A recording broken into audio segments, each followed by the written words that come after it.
Ladies and gentlemen, good evening. Monday night, 8 p.m. The Online Darts Live Lounge returns. Myself, Phil Bars, Jack Garwood, and Dan Simpson are here for the next couple of hours to talk you through everything that's happened in the last 7 days. Gentlemen, good evening. How are we? Hello, Wembley. No, not that one. How are we? Yeah, tip top. Good weekend. Loads of darts. Very well. Yeah, weather's still. I thought we were supposed to get a thunderstorm up here today, but we have still in Teesside retained absolutely glorious weather. I was genuinely debating doing this show. Sing it down here, so you, Daniel. Yeah, I was going to say it's pissing down here. So. Is it? Yeah. Oh, I'm glad about that because it's not very often we get the best of it up here. But no, I genuinely could have done the show from one of the gardens this evening. It was one of the gardens, right? And I'm the posh one. Did we all catch that? Did we? That little slip, yeah. Get him, hammer him. Dan Pellegrino is back. We are Pellegrinoing this evening. We're a little fruity, I've ever seen it. A fruity Pellegrino. The weather's stunning. The darts has been good all weekend. Work hasn't been too stressful. It's all good. It's all good. Just to make you feel good, Evie Martinez had an absolute howler in Liverpool lead after 90 seconds. Oh! I haven't even opened it on my phone yet. I was making sure the internet was strong enough to carry this and the match. What a shame. Let's jump into the chat room. Richard, how are we doing? Del is in. Good evening, Paul, Sam, Cameron, of course. Stu is in. Good to have you. Frey, Johannes, Connor, how are we doing? Warren Bosch is in. Adam, Bob, Owen, David, good evening, everyone. We've just shared a few links on social media as well. So if you could, there'd be massive help to give them a share as well. Make sure you drop us a like and subscribe as well. How are we doing, Jim? Boys, let's start with the Premier League because we have got the grandstand finish that we kind of all wanted. We were worried that it could have been a damp squid, but going into Sheffield, there is one huge game that means something because of the results of this week. It is going to be a head-to-head between Michael Smith and Nathan Aspinall for a place in the O2. We'll come on to that in a second, but let's rewind. I thought Leeds was an absolute banger of a night in terms of atmosphere and everything like that. I thought it was a really good night. I mean, just to call you out it, one game meaning something on the entire night isn't a blockbuster, but okay. We have something to talk about and something to play for, yes. It's not a blockbuster. It's a rematch of a game we've seen about 6 times already this bloody year. That isn't a blockbuster. But yeah, Leeds was good. Leeds looked okay. The atmosphere was banging. Leeds is one of my favourite venues. It's difficult for that atmosphere to not feel good just because of the shape of the venue. That sort of amphitheatre style. I love that style of arena. I wish there was more arenas built like that because I just think when you're right in the thick of it, especially when you've got something like I've seen a few things at Leeds Arena and some things where only the sort of, if you like, the stands were open and you didn't get any floor seating. It doesn't quite have that atmosphere when the stands are full and there's seating on the floor as well. It's just absolutely bouncing. But it was a good night. I mean, I've been swearing on every single Fallout bar for weeks that we've seen a really, really bang average, like consistent 98 average in Luke Humphries for week after week after week for sort of the last 6-7 weeks.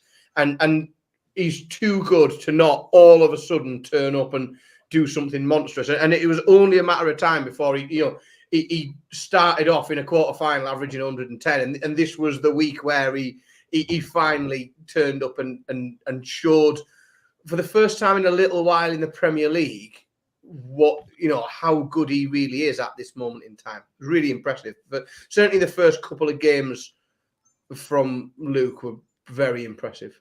Let's not forget that 98 he's been averaging for the last 6 weeks have been in gale force wind conditions because I don't remember the last time the players haven't complained about the stage and stuff. I mean, even Leeds he had an issue with, but he still managed to produce it in that. Like, these are not ideal conditions for playing darts in.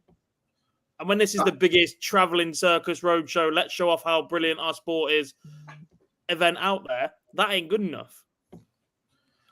I don't see how they can fix, in terms of logistically, I don't see how they can fix the arenas though, because they're all windy because of the size of them. I don't see how they stop it. You need some sort of. They can just put up down the side, surely, even if it just. That's when I don't know if there is. I don't see how. I don't see what the answer is at the moment. Are really you familiar with the TV game show The Cube? With Philip Schofield. You need one of them. Say his name anymore. Steady on. No, we can't say him. Yeah, the former TV presenter that we can't speak of. That's when you know some sort of cube on the stage, maybe clear that they can. That'll be interesting. You're not allowed out until the game's over. It doesn't matter if you batter the shit out of each other. You're not allowed out until that winning dart is thrown. That could go wrong very quickly with the wrong two players in the cube. Yeah, that's it. Any misbehaviour and George Noble just turns the key, locks them in, and walks away. Puts the key in his top pocket and walks off stage. Oh, that could be fun. No, but you do. So there is, and the problem is a lot. There are. So even just like from my other life, like there are lots of things that you can do to stop drafts and things, even in with open doors. So there's a piece of kit, mechanical piece of kit that's in a lot of big buildings, which is called an air curtain. So if you go into a big shopping centre, right, you'll notice that it's not windy inside the shopping centre, even though they've got big automatic doors that move backwards and forwards. What they have is this piece of kit that sits above the door. And essentially what it does is it blasts air downwards. You don't really feel it, but it just moves the air downwards to almost create a barrier of air so that the drip, any sort of drift and breeze that comes in just gets caught and it just falls into the natural air circulation of the building. Now, these arenas don't have air curtains because the sheer amount of doors that they've got, like you couldn't install them because they have to get so many people out. And if they have to do an emergency exit, there are quite literally hundreds of doors that all spring open in case there's a fire or something. You've got to evacuate everyone. There probably could be something done strategically where you look at where the drafts are coming from and install things. It doesn't. But then I just think, well, surely we can just put up some like big screens in strategic areas in the arenas that have the biggest problem.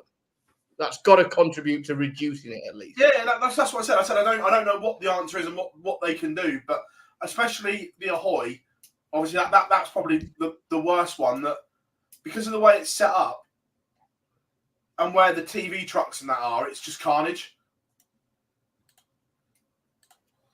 But that's another story.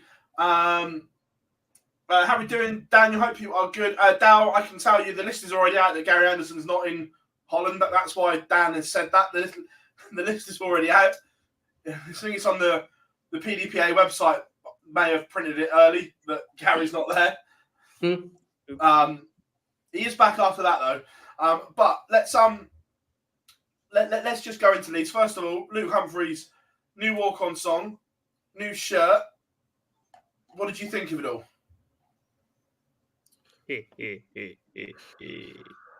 I wasn't. Shirt looked quite nice.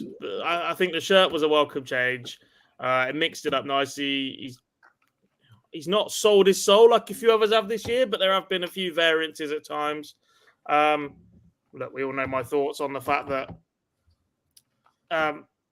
you tell fans they're not allowed in football colours, and then the players all rock up in dart shirts that imitate football kits, and you get big tifos out on the stage if you're from a certain part of the country. Yeah, I see you smiling at the bottom of the screen, Mr. Simpson. And then they're selling their soul to go and link up with every single football club they possibly can. Dobie's played at Palace this year. Luke Littler's been to Man United. Look, these link-ups are good, but then don't tell the fans they're not allowed in football shirts because it might kick off. And there was a couple of Leeds shirts in the crowd anyway. Yeah. Well, I also think no football colours, and then everybody in the Ahoy is in bright orange. So I think, and again, I think there's got to be some, and this will stagger lots of people, but common sense needs to be applied. So, and the example I'll give you is, like, if you have an event like the World Championships at Alexandra Palace, right? And you've got big groups of people coming from all over the country on the drink. We can all probably agree that having a table full of people wearing Everton kits next to a table full of people wearing Liverpool kits probably isn't the greatest recipe for a peaceful afternoon if everyone's spending loads of time drinking it. And I completely understand that you in those situations you might want to say like no football colours, like because there's a legitimate common sense argument that there could be a potential for some trouble. In the same sense, like Premier League events with two club cities. But when you've got somewhere like Leeds or Newcastle or Exeter, like I sort of think, well, like why should we not, or could we, like what realistically? I mean, because what's the worst thing that happens at Newcastle? Some idiot turns up in a Sunderland shirt. In which case, like, grow up. Like, what do you expect? You wouldn't go into Newcastle on any other day of the week in a Sunderland shirt, so don't do it for the darts. But and I think Leeds is probably the same. What's the problem with people wearing Leeds shirts in Leeds for a Premier League night? I just think there needs to be a bit of a like dynamic Leeds common sense. Premier League. Let's just get that in there for now. Well, I mean, for now.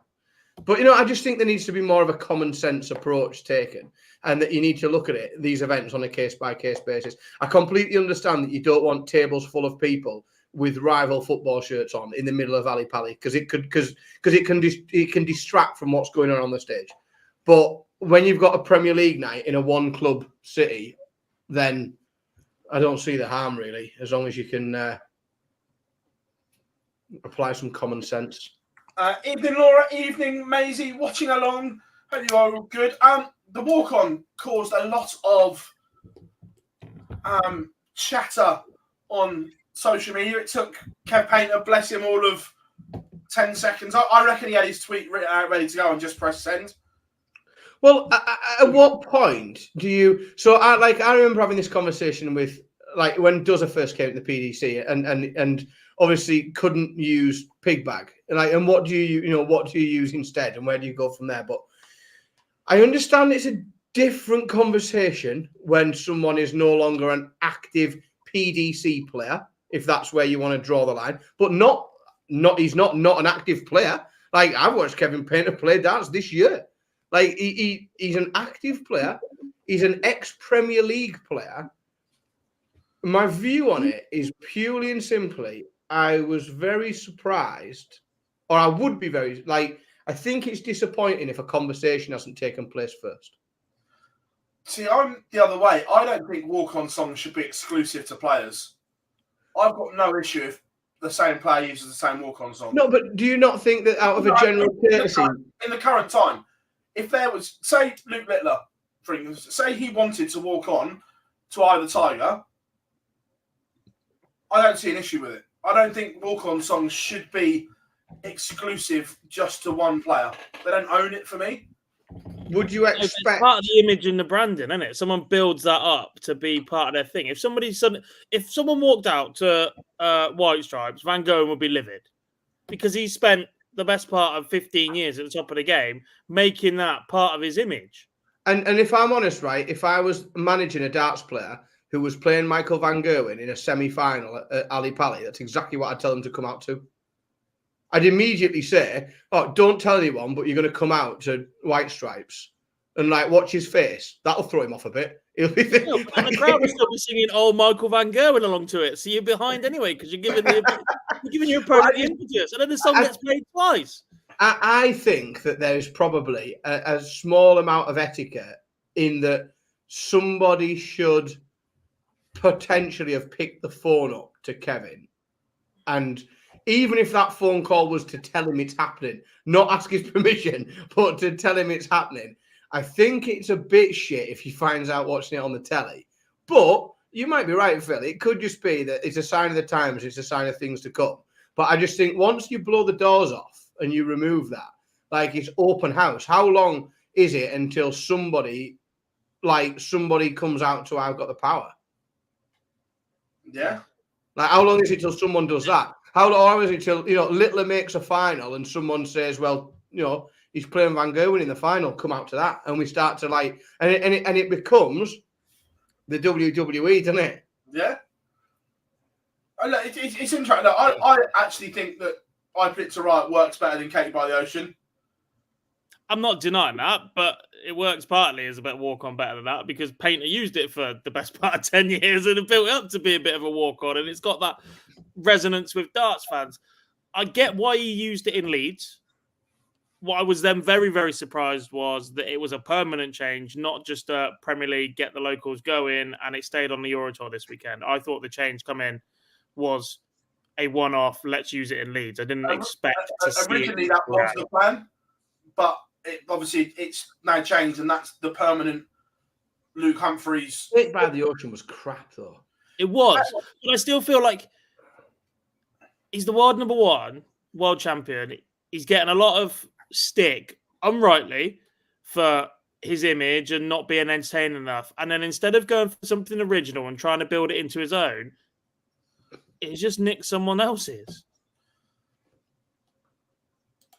That's what it feels like, and that's what it would feel like to a lot of people looking at it from the outside, going, "Well, actually, where's the creativity? Where's the making this Luke Humphries song?"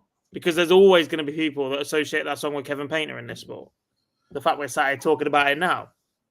Oh yeah, there will be. I agree, but I just think that songs aren't exclusive. I look at boxing, and loads of different fighters always walk onto the same songs and things like that. Right, so the other thing with boxing is, and this is why I think if you're gonna go, like if you're gonna throw it out the window, then throw it out the window, because boxing, more than anything else, you see people mix it up. So you see people like Chris Eubank that will go through an entire career and come out to the same song and go out to Simply the Best, or every time. And you get other boxers that will come out to a different song every fight. They will literally pick a song for each fight.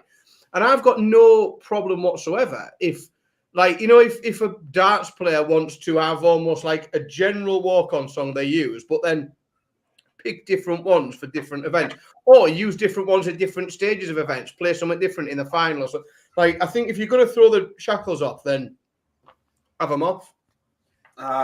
The other issue is bang on. Like, only problem having the same walk-on song as another tour card is you end up playing each other. So then are we saying you need home and away walk-ons in case that arises? Mate, I'd still have a second shirt for colour clashes. 100%. They should not be wearing the same colour shirts on stage. The old rule was the better one. Oh yeah, but they all wore orange in the Netherlands and everybody loved it. They're not players though. Bunch of sellouts. No, the players in the Premier League this year did. Oh yeah, no, it should be home. I like the home and away kit rule, and I'd be down for this 100%. Price going full Amarillo in Blackpool. You think Price is going to Blackpool? That song should be banned. We'll come on to that. We'll come on to that in a minute. Don't worry about that. It's on the list. But going back to the darts itself, we'll talk about the game. It's a repeat this week, and there's a lot more on it because of this result. But Michael Smith beating Nathan Aspinall, and halfway through, you could see Aspinall's head went. I think he missed, was it 3 8s and 4s, let Smith in, and you could see that he started to think about it massively because he knew the importance of it, especially because MVG had already won, I think. Yeah, but that's not also what you expect, or what we've come to expect from Nathan either, is it? We've not come to expect him. When the chips are down, he's normally the one that, as much as any other player, can dig in and settle himself and grind out legs when he's really got to. But he did just seem to completely lose focus, and certainly Christ lost the outer ring. That was the main problem that he had in that game, was he just could not, no matter what he did, find a double. He couldn't buy one. It was strange to see. 3 from 14, no good. Yeah, and look, Smith's averaged under 94 and ended up winning. Just because Nathan's highest checkout was 40. He didn't put a 2-dart combination in that. He couldn't put 2 darts together to finish a leg. Just constantly messing around on the outer ring and couldn't get it done. Now I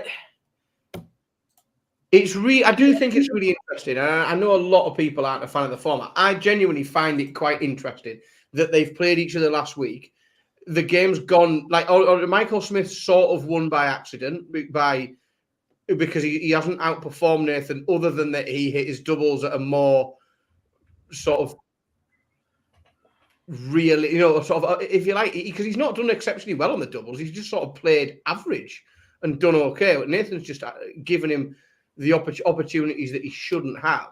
I think it makes this game far more interesting for it having happened last week in the way it did. Yeah, agreed. Gerwen Price was in Leeds, didn't play on the Euro Tour. Do you think the conversation was had earlier on in the week telling Gazy, you will be in Leeds no matter what? Because if he was okay and wanted to play, he'd have probably gone on and played in the Euro Tour. But the fact that there was nothing in it for him in the Premier League at that point. If he wanted to play, he might as well have done Euro Tour and not Premier League. He looked better. He looked really good in the first two legs. Looked great. Came out, broke him 2-0 up, and then the wheels fell off from there. MVG went 3-2 up. The writing was on the wall. He just, he gave up. The white flag came out. Yeah, he completely gave up. But when he came out, he looked fine. Like, he was scoring all right. Looked all right on the doubles. Just didn't sustain it once Michael started playing. Big result for MVG. That result put him at the O2. But again, we've seen the inconsistencies of Michael van Gerwen over the last 5 days. Averages 101.70 first round game. Then we've got a 92 and a 92 in the final. At the Euro Tour, we see 107 and then backed up with a couple of low 90s. The inconsistencies, we just don't know what version of Michael van Gerwen is going to turn up at the moment. We'll touch on him more in a minute, but interesting things with MVG. But look, Luke won the night. Let's go straight to Sheffield. So it's all about one game. Only one game matters in Sheffield this week, and that is game number 2. That's an issue with this format. Yeah, I agree. Potentially, I get they've got to fill the weeks that they've got and etc. But actually, they could move this position-based one somewhere else. Yeah. Yeah, but you can only really move. All you can do is delay it by 2 matches because you still need semi-finals and a final, don't you? No, I'm saying they could do the 1v8, 2v7, weeks 5 and 10, for instance, rather than weeks 16.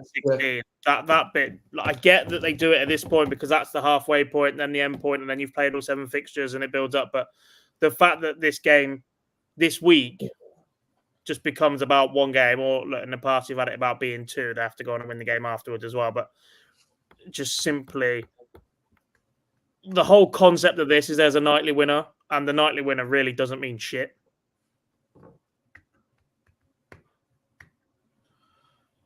It could have done, depending on how the league went. It could have done. It's the league that was being dealt. Like if in 3 editions, 2 editions, whatever it is. Yeah, but the problem is 2 of those players this year didn't compete, and it skewed the entire league. Like the whole, already begging for an invite next year for his swan song. Behave. The whole of the league has suffered because there's been sort of 2 whipping boys, and it's skewed the league, and that's why you've got people that are completely, that are pissed away miles up front.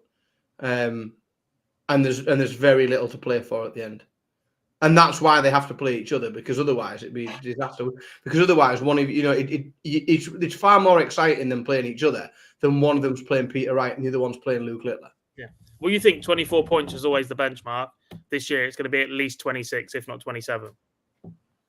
And that's because those at the bottom just haven't chipped away. Yeah, I haven't pitched in. I haven't pitched in with points. So I haven't picked up anything. Oh, yeah, 100%. This game, who will feel more comfortable heading into Sheffield? Michael Smith or Nathan Aspinall? I think you have to say Smith. Yeah, I agree. Aspinall is renowned for getting into battles. He got into a battle last week and it didn't work out for him. He's then put the mileage in to go to the Euro Tour and lost the next day. So he's off the back of that. He's gone elsewhere to try and put it right, and he's lost immediately again. Look, Littler did exactly the same, granted, but Littler's got a far bigger cushion in this Premier League right now. He doesn't have to win anything, does he? No. He doesn't have to. He could get absolutely. He could lose 6-0 in his next. I mean, let's be honest, he's not going to, but he could lose 6-0 in his next match, and it means nothing. He just needs to focus entirely on the 23rd of May. That's all he needs to think about. Nothing else matters in between now and then. You've also got the fact that Aspinall for the last 7-8 weeks has been in the top 2, the top 3, been up there. Yeah, I'm as good as done at the 24-point mark, wasn't it? That was a couple of weeks ago now.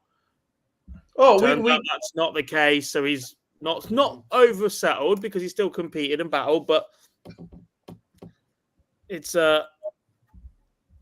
his position to lose. Michael Smith is on a free roll, not a free roll. He still wants to compete and contend, but it's a lot easier for Smith to go, well, actually, I was nowhere near 5-6 weeks ago, so I've done well to be in with a shot of it on finals night or the final week of the main. So Nathan Aspinall's been in the top 4 since week 7. That'll hurt. Yeah. Yeah, 100%. Michael Smith has been in the top 4 once since week 7 for a week, and that was 4th. Are we concerned that if Aspinall misses out in such close circumstances again for a second year, how he bounces back? Because that has to be demoralising, missing out on the playoffs 2 years in a row in such the same circumstance. Yeah, but apparently finish 7th and 8th is better than finishing in the top 4 because it gets you invited back next year. Whereas players that go on to make the final in their debut year, Jose Lascelles and Johnny Clayton, Joe Cullen, only one of them's ever been invited back. So it'd probably work out best for him long term.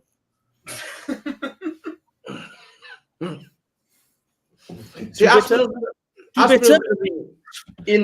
barring something strange happening, Aspinall's going to be in the top 4 next year. Barring something really odd happening. You not agree? Aspinall will be in the Premier League next year. I don't think there's a worry about I that. don't think he's a pit. I don't think it's. I think he qualifies in the top 4 if that's still what we're looking at. Yeah, I can't see it. I mean, it could happen. Mentally, do we worry about him to miss out so closely 2 years in a row? Because this year he's spoken about the redemption and wanted to put last year right, and to miss out on the last day again when you're already in that redemption phase almost feels like a failure.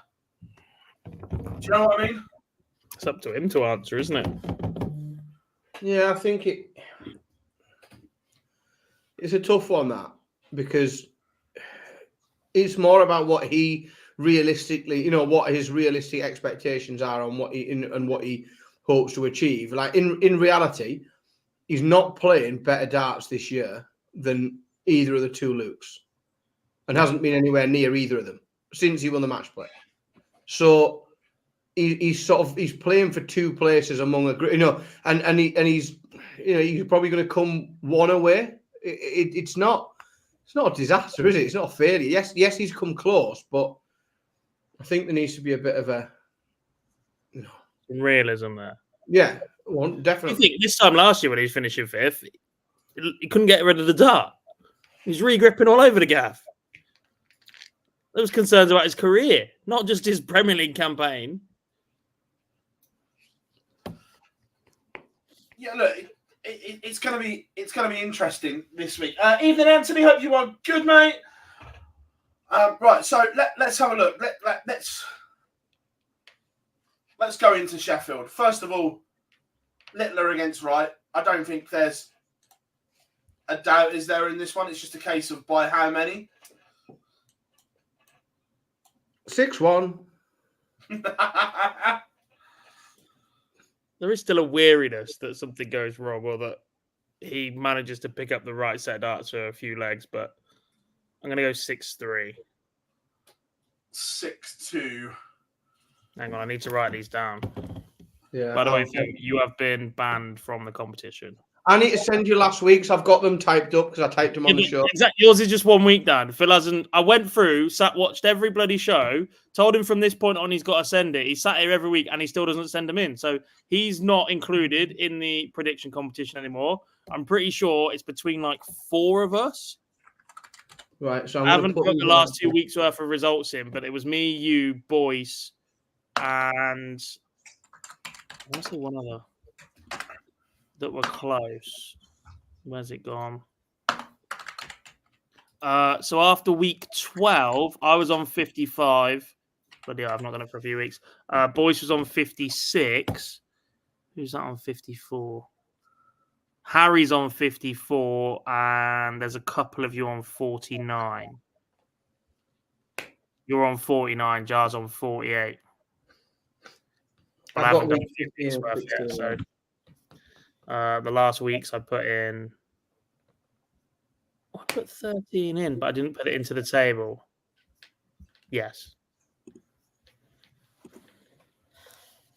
Where were we? League, week 16, Sheffield. We need a emoji traffic cone. Traffic cone, brilliant. That's what their ice hockey team looks like. There's no traffic cone emoji. I'm most displeased by this. What else is in Sheffield? Snooker. Steel City. No, I'm putting a snooker ball. Fuck you, Barry Hearn.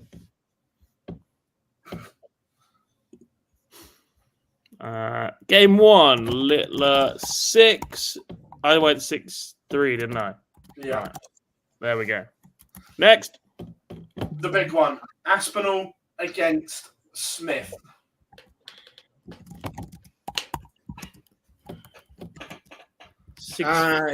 Bulle. I've gone with an exact repeat of last week. Smith 6-3.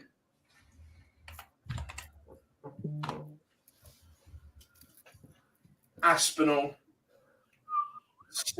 6-5.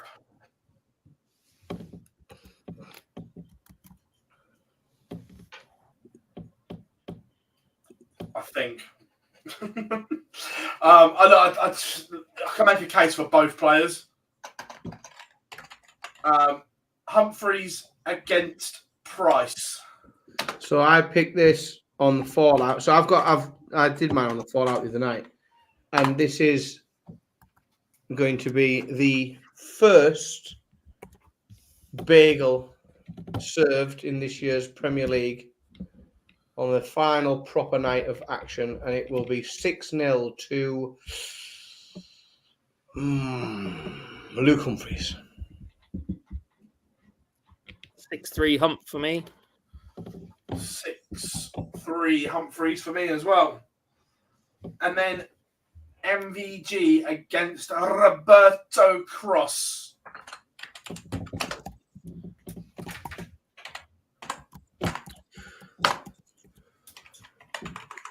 Bobby. Cross. 6-4.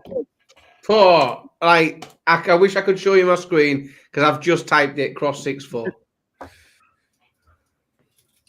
Saw too much from him yesterday. MVG 6-4. The cross we saw yesterday, by the way, is the cross I expected to be in the Premier League from week 1. Correct. I agree. He was about 6-7 weeks too late getting up to that speed, because even the last few weeks has been competitive, couple of finals, but he just left it way too late to kick in. Yeah. Shame, because it was genuinely majestic, some of that darts he played yesterday. Oh, incredible. Who wins Sheffield and who do they beat in the final?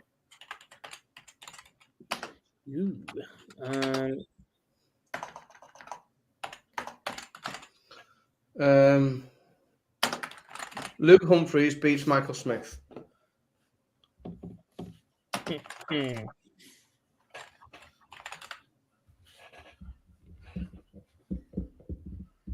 And that could almost carry through to next week.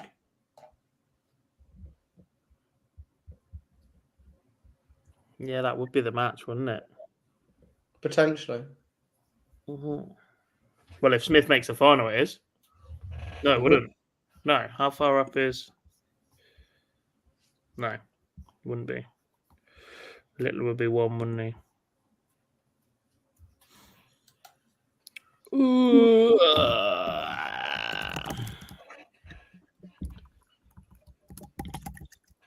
I'm going Cross wins tonight. Oh, I've predicted that so many times. I know. And do you know, the last 2 years, hasn't it been won on the final night by someone that hasn't? Only because nobody else gives a toss anymore. Well, exactly my point, right? So Littler and Smith have got everything to do. Is this where someone picks Peter Wright for a win? Well, part of me wants to back Smith because his head-to-head against Littler is so good that if he does beat Asp and it comes down to that, he's in the final. But at that point, that's why I had Humphries competing Smith. But him v Asp is so close for me, and so if that goes wrong, then I'm wasting valuable points here in the last week. So I'm thinking somebody in the other half of the draw because I think it's more likely to come in. I'm saying Cross beats Smith. Humphries beats Littler. Oh, a good spread of predictions there. I just That don't would do him a world of good going into next week. Yeah. So, based on what we are predicting, how have you got your semi-final lineup at the O2?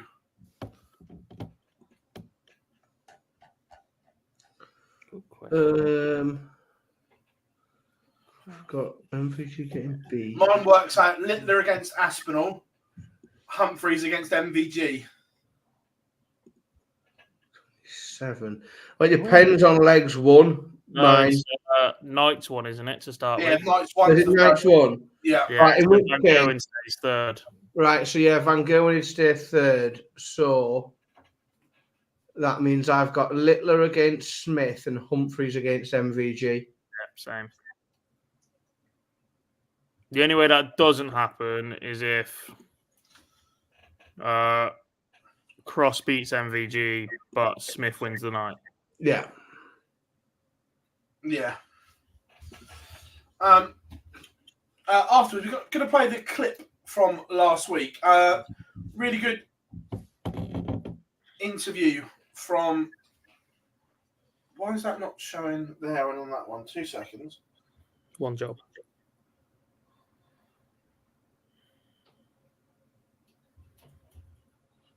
To be fair, sorting out the bins on StreamYard's next on my list.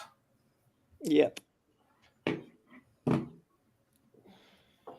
But really good interview with Luke Humphries after winning in Leeds.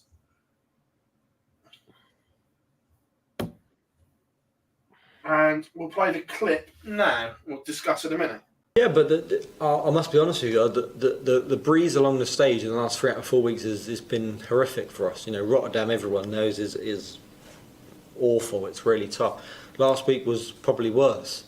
You know, and for me, it's probably why you see so much. I know I see other comments. You see the frustration from me so much because my darts are like somersaulting in the air, and I can't do nothing about it. Obviously, my darts are pretty much back heavy. You know, the wind has to be perfect. If it's not good, then they'll just somersault through the air, and that's probably why you see, you know, a lot of frustration. But really, I should have been just accepting that I have to get better and learn to it. And tonight there was a little bit as well. To be honest, if you ask Michael, there was a bit of a breeze, but you know, I thought, you know, you can't keep thinking negative, but you have to try and do something about it. And I was trying to stand in a different place or throw him a little bit different, and it worked. But I love him too much. I think he looks fantastic. I got on really well with him. A lot of media outlets paint a different picture. Me and Luke Little are fantastic friends. We get along really well. Every time we walk in this arena, we always have a little thing together. We always go up on the stage, have a practice, have a chat for 20 minutes or whatever, and you know, have a little talk about what's gone on through the week, and that's just our thing. And you know, everyone can paint a picture of we're rivals, this, that. Nah, we are rivals. We want to beat each other, but you'll never get the negativity between us both because we get on really well, and that's it. And you know, he respects me as a fantastic player. I respect him as an unbelievable talent and fantastic player as well. But the way he's dealt with himself this year is been absolutely amazing, and his family should be very proud of him, to be honest, because he's shown a lot of grit, a lot of determination. He's showed a lot of people that he deserved to be here, and in my dream would be to play him in the final, because whoever won out of us, I'd shake his hand and be happy for him. If I won, I'm sure he'd be happy with me. I thought it was interesting the way he was talking about the media-fueled rivalry. Yeah, that bit was interesting. I haven't noticed it that much, to be honest. Like, maybe that's passed me by, but I haven't noticed that being a thing built up. That there was a fierce rivalry between them. Obviously, they play each other in very important matches, and they are the two most, I suppose, best performing players of the last 6 months. But I haven't really noticed it too much. If I'm maybe that's my ignorance. I think it's been more from the Red Tops, if I'm being honest. Who the fuck reads them? Wankers. I knew you'd do that. But the bloody Breeze, though. But Breeze right now would be lovely. But going off of the Premier League, same style. We've seen Luke's done it numerous times, Nathan, that they're literally not sleeping to get to the Euro Tour the next day. And that's not a good thing. They're not good.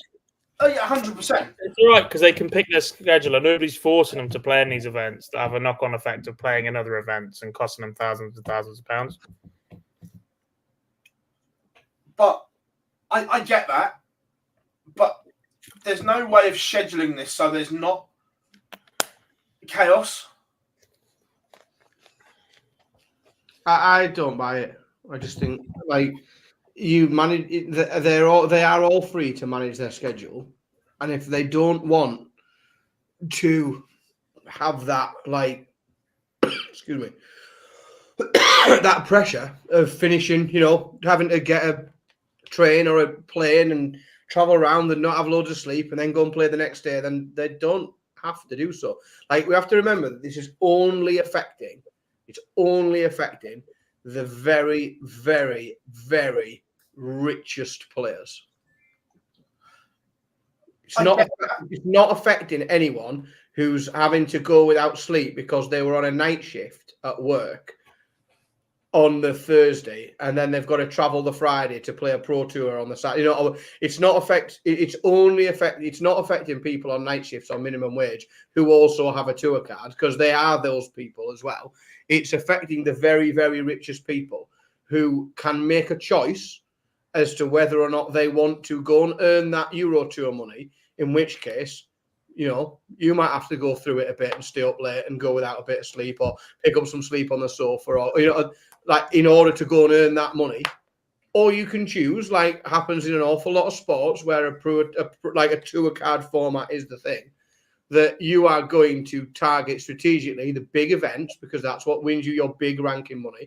And you'll play enough of these events to make sure that you qualify for the European Championship or wherever you are trying to qualify for. And you play it strategically. They've all got management companies and they've all got people that can advise them on how to do it and manage their schedule. Be a grown-up. Yeah, I get both sides of the argument, because the other side is they're promoting the sport in the second biggest event on the calendar. They're promoting it to a global audience, and then being asked to go and play in ranking events sometimes 24 hours, less than 24 hours since you've come off stage. Well, they've been invited. No pressure on them, is there? For the Premier League, no. But no, that's what I mean. For the Euro Tour, for argument's sake, at the start of the year, I know he's safely there now, but there was no guarantees Luke was going to be in Blackpool, so he had to go and chase those ranking points. I completely agree. I fully agree. But Luke is sort of, for this period of 6 months alone, Like, he's the exception that proves the rule, isn't he? Like, Luke Littler, and the way that he has burst onto the scene and then qualified for the match play is very, very far from typical. And it becomes impossible to really sort of structure anything if you base it on Luke Littler's experience of things, because he's so unique in what you'll constantly set yourself up to fail if you use Luke Littler as the example, because it won't fit any other player or scenario.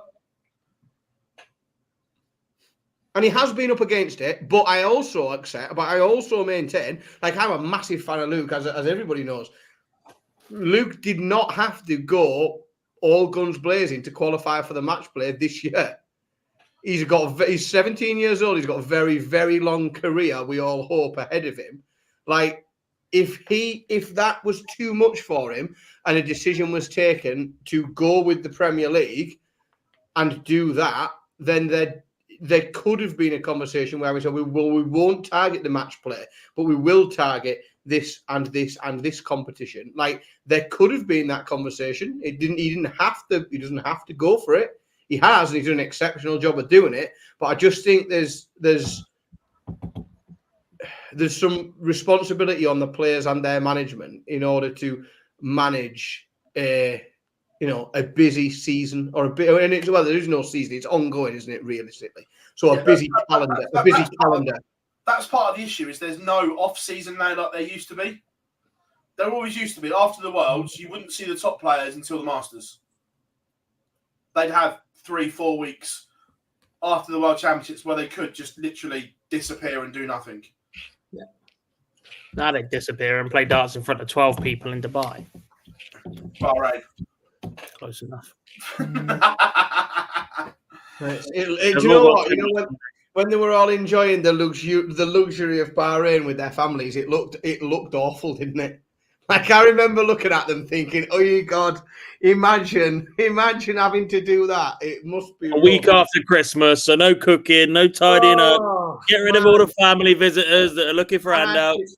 I can imagine nothing worse than somebody organising for me and the wife and kids to go to Bahrain for a few days after Christmas. Oh, it's going to be horrifying. I don't know how I get through it. I'd have to moan a lot about it. I'd have to. It's the only way I'd get through it. A lot of factor 50 on that head. I'm doing quite well at the minute. Like, just lots of hats. I've had to buy some spray one just for while I'm driving, because my arms are going to look ridiculous next time I'm reffing. David is American. So red tops are the national one half of the national newspapers in the UK. So we have two types of newspapers. We have newspapers that use English for grown-ups to read, and then we have comics. The comics, boobs on the first page. The comics have got red tops on them. David also says, how much of the scheduling issues is due to being early for media commitments? Not so much, because the Euro Tour don't really have media commitments beforehand. Yes, the players have some media commitments on a Wednesday for the Premier League. Yeah, we'll move the Premier League to a Wednesday. I don't dislike that, but you do, because it clashes with Champions League. I was about to say, Sky would never it's not in the Champions League, so who gives a fuck? But Sky would never do it. They wouldn't go head-to-head with Champions League football. Why not? They ain't showing it anymore. BT or a subscription-based model. When it was on ITV, granted, fine. I still don't think they'd go head-to-head. Chicken shits. Yeah, but you've also got the other thing to factor in, and I know there's a slight logistic thing here because it can happen with other European competitions, is you've got the potential of, if you clash with Champions League, Manchester, only one of them, obviously, one of the Manchester clubs being at home on a Champions League night on the same night that the darts is in the city as well. More likely next year that more Premier League venues have darts on at the same time as the European night. United, Spurs in London, Newcastle, Birmingham with Villa. Potentially. Could be. Yeah. We're going head, Bob, going head-to-head with the Europa League and Conference League is nowhere near the same thing as the Champions League. Disagree. We're fucking massive. Or we were till we lost to Atalanta. But staying on topic, going into the second half of the year, how much schedule managing from these top players do you think we're going to see? Depends on the player, doesn't it?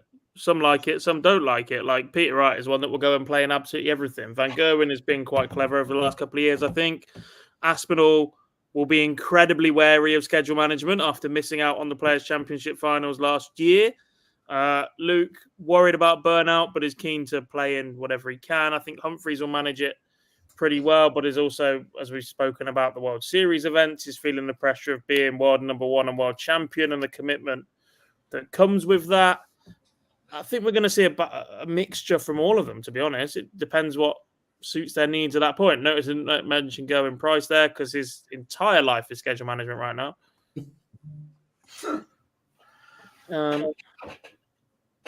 Yeah. Currently, Aspinall is in a place for Minehead. Only just, but he is in one at the moment. As is Gerwen Price is only just in as well. Talking of seedings and everything like that, I said we'd come back to MVG. Unless he reaches the final in Rosmalen, Michael van Gerwen will not be seeded on the Euro Tour for the first time.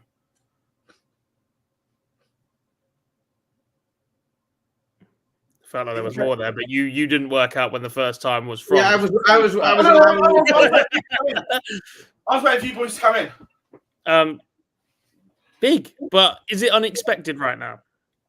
Manager schedule a lot more. It hasn't been anywhere near as dominant. Been a bit up and down, and dare I say it, I told you this would happen in 2019. No, maybe it wasn't that long ago, but look, the dip's been coming. There are things ongoing with his action right now. He's not the all-conquering green machine that he once was. No, I don't disagree. The thing is Michael van Gerwen on his B game is still, as we can see, like a top 4 player. Like if he can't find his A game at all, he's still firmly solidified himself in the top 4. He does in this event. Does he firmly solidify himself as a top 4 player in the world with his B game? No. Because there's more players out there that aren't scared of him anymore. There's more players out there that are now playing at that ridiculous level. I mean, take Richie Edos, for example. The man is playing ridiculous darts right now. There were less Richie Edoses around 5 years ago playing at that level. Yeah, and there was, but do you know, I don't think he's regressed sort of beneath the level of everybody else. I just think his ceiling, he can't get to his own ceiling in the way that he used to. I don't think he's regressed to a point where he's not reaching the level where he'll consistently. So yes, I mean, and Richie Edos is a good. Like Richie Edos has played brilliant stuff this year. Top 25 year to date. And then, like we said yesterday, like you look at everyone that's above Richie Edos in the year to date rankings, it's the elite players. He's only been outdone this year by elite players. Like, can Richie Edos beat Michael van Gerwen? Yes. Yeah. Would he beat him 4 out of 5 times? My opinion, the way they're both out at the minute, no. He might beat him 1 in 5. He might beat him 2 in 5. And I think that's probably the case with most people that aren't in the top 6, 7 in the world with Michael van Gerwen. I think if you pick people outside of that, I think in 5 games, Michael's going to win 3 or 5. Because I just think he's got... Because for Michael, it's not just averages and level. It is that, right thing, right time, winning legs. And I think we saw something in the Premier League, I think, in the last couple of weeks, I think there was a bit of a different approach from him. Once he'd sort of made his peace with the fact that he wasn't going to win the Premier, the league stage, he wasn't going to finish top of the league, and it became about it just became about qualifying. It immediately appeared like very professional, grindy, just win. Like nothing. It doesn't matter about the performance, doesn't matter about the finishes, doesn't matter how flashy it is. It's just about winning. And I think there's a little bit of him that's a bit more dangerous in that mindset when he's not bored and he's not spraying stuff around and trying different finishes. But if his entire focus is just, I have to win this game, he could potentially be dead. And that it could be the spark in order to help him reach that ceiling or at least get a little bit further back towards it again.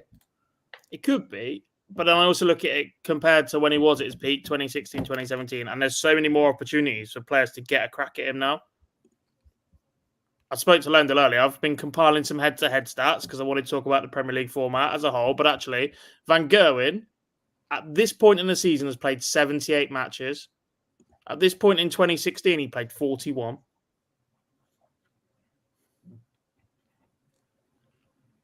An extra 37 games where he can potentially be beaten, or where others can see him being beaten, or where the air of invincibility is dipped. It's gone. You're getting so many cracks at him now. To win that many games would be ridiculous. To win 35 out of 41 games doesn't sound that ludicrous. To try and do that at a rate where he's got to win 60-something out of 78, maybe even 70 out of 78, to keep up that level of, or he can't be beaten, or he's got to do this, or he does that, is mental in the same time span. But do you think he gets that? Do you think he understands? Do you think he understands that? You know, do you think he understands the difference in the time that he's playing in now and the time that he was playing in 7-8 years ago, and that it's inevitable that this will be, you know, how things are? I'd be very surprised if he doesn't. He clearly comes across a very intelligent person when he talks about the sport, knowing that it's about timing and that can get you out of trouble, not just about how dominant or how much you can run someone over in a game, etc. The wording of him a few weeks ago was the one that caught me out, because it was the first time I've ever heard him say that he's not the best player in the world. Yeah, even when he's been defending himself through his injury in the last couple of years or whatever, it was always, they know I'm the best player in the world. When I play my game, they can't beat me. And the other week it changed to, they still know I'm very good. They know that if I play, I'm going to give them a game. But I think that is him, and I think it's probably a positive sign. But not just him accepting the reality. Like, at the moment, he is not able to get his game to the level that is just in terms of ceiling. He is not able to find a ceiling that can compete with either Luke when they are at their top level. He is capable of beating both of them because they're both capable of turning up and averaging 94. But if they both turn up and average 108, 109 and finish in the way that we've seen them do it, he, at the moment, does not seem to be able to find that. He can't find that level. The question for me is purely because you cannot see, certainly in the short term, either Humphries nor Littler regressing. And I mean, in the long run, you know, they might have, you know, iffy tournaments and iffy weeks in the Premier League because they're human beings. But you can't see that, you know, the grand scheme of the peaks and troughs, the arc, you can't see that really regressing at this stage. And it's whether or not Michael Van Gerwen is going to be able to find something in the short to mid-term that's more competitive with their top game. That's the big question, I think, for me.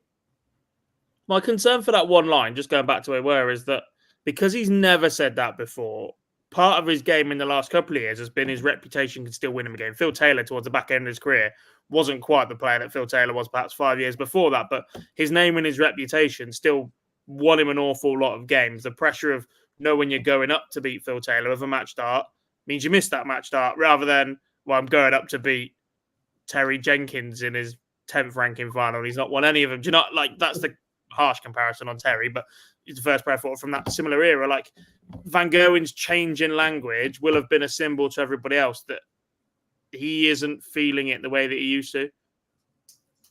Because even like I said, when he went through his injury and the wrist injury and whatever else, and he hadn't won a tournament for an entire calendar year at one point or whatever it was, that language never changed. But do you think that during that period of time, there was no one else that had come out and consistently shown a ceiling higher than his. So he knew as long as he found his A game again, he was back at the top. He just needed to find his own game. Now he's had to face the reality that him on his A game might not be the best player in the world anymore, because there are other people whose A games are better than his. Which I get, but if you're going to face that reality, do it in private. Because like I said, the way that you talk and the way that you've carried yourself for the last few years has been such an important part, a weapon in the Van Gogh and Arsenal, that the minute you make that comment publicly, the next time you try and make it back the other way again, less people believe you. If he turns around to me next week and goes, I'm still the best player in the world if I turn up and play my game, I don't believe him, because 6 weeks ago, he didn't say that. I think the break after the Premier League and the World Series event, because he's not doing them all, between then and the match play is the interesting time for me, because we've heard Vincent talk a lot.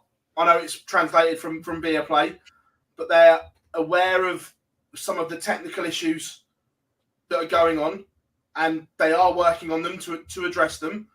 As you spoke about yesterday, Dan, when you're working on technical faults, they don't get fixed overnight.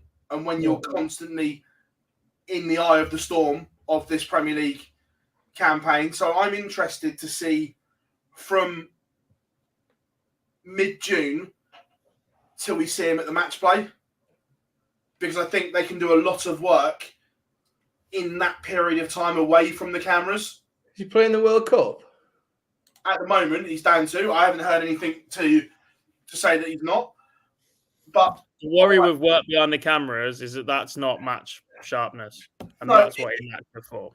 No, it's not, and I agree. But I look at very similar to 2020 when he was having an absolute mare and he went back to Old Faithfuls. There was technical issues at that point as well, and he worked them out, because he then went on to win. Was it the Players' Championship final? He went on a run again. So I think that period of time is kind of key, where him and Vincent and his team can address those issues. We've spoken about them a lot. The two big ones are the dart in hand and where he's standing on the hockey compared to where he used to stand. Right. They're the big two to the naked eye. I understand that people's throws change over time naturally. That happens to everyone. But there's subtle little changes that need to go back the other way as well. But do they? Because like you said, things change naturally. And if you listen to any coach in darts, all right, coaching isn't as big as I think it should be right now, they will tell you that throws will naturally evolve. They will. But there are certain... Trying to force it back might not be the best approach. Working with somebody who will find a way for you to make that natural evolution work for you might be a better route than focusing on something that isn't there anymore. You look at some of the biggest changes in action we've seen. Kyle Anderson could not go back to throwing with the dart straight in his hand. All right, sometimes it worked for him, sometimes it didn't. Glenn Torrance action. He went chasing an action that he physically wasn't capable of producing anymore. I get that, but I just don't. I think the change with the dart pointing down in the hand for anyone. This isn't just Michael. This is a general thing, because you're then asking the wrist to overcompensate to get the dart above the treble is not a good thing. So if that can be reversed, the dart has to be at least parallel in the hand, because now his miss under pressure is always low because of the dart, because of the starting position in the hand. It is, but by contrast to that, his angle of entry into the board is far more aggressive than I think I've ever seen it, which gives him more to work with. And at that point, he just got to become more flexible at A, switching to the treble 19s. He's very, very good at that anyway, if the treble is blocked. And B, get yourself a bit more stood up on the hockey. That will help him. If his dart's low and he's already starting hunch low, one, it will extend his career massively, because we've already had concerns about his back over the last few years. And two, get yourself bolt upright, or certainly more upright. Get that first dart on top of the wire and use it. And again, that's how you work with a natural evolution of a throw. That becomes your style. It becomes more difficult to hit things like double three, granted, but you find ways around that. Yeah, it helps you everywhere else. This is why I think that time coming up is key, so they can work on things like this. Because right now, I genuinely think it's a confidence and a technical problem is causing him the issues. The confidence isn't there because he knows there's an issue. So if they can address that and he comes back with a big bang, he will then tell everyone, I'm back and I am the man again. But to get to that point, that the issues need to be sorted out. Do you think there is a real lack? And you two are far more, you know far more about this than I do, but do you think there's a real, or it sounds to me like there's a real lack of elite level technical coaching within darts as a sport?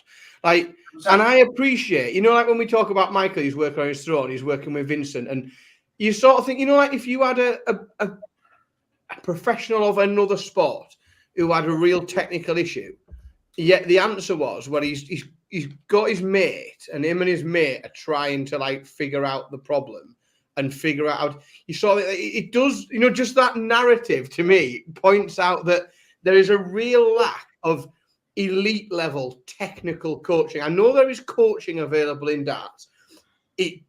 From what I perceive of it, it seems to be more aimed at the sort of, I'm reluctant to say lower end of the darting ability group, you know, but it tends to be aimed at the developing, let's say non-tour card holders. Now, I know that there are tour card holders that work with, in quotes, coaches, but I do think it's as a sport, as a high level sport that generates the money that it does, as a commercial value that it does, there seems to be a real lack of elite level technical coaching that is available to elite level players.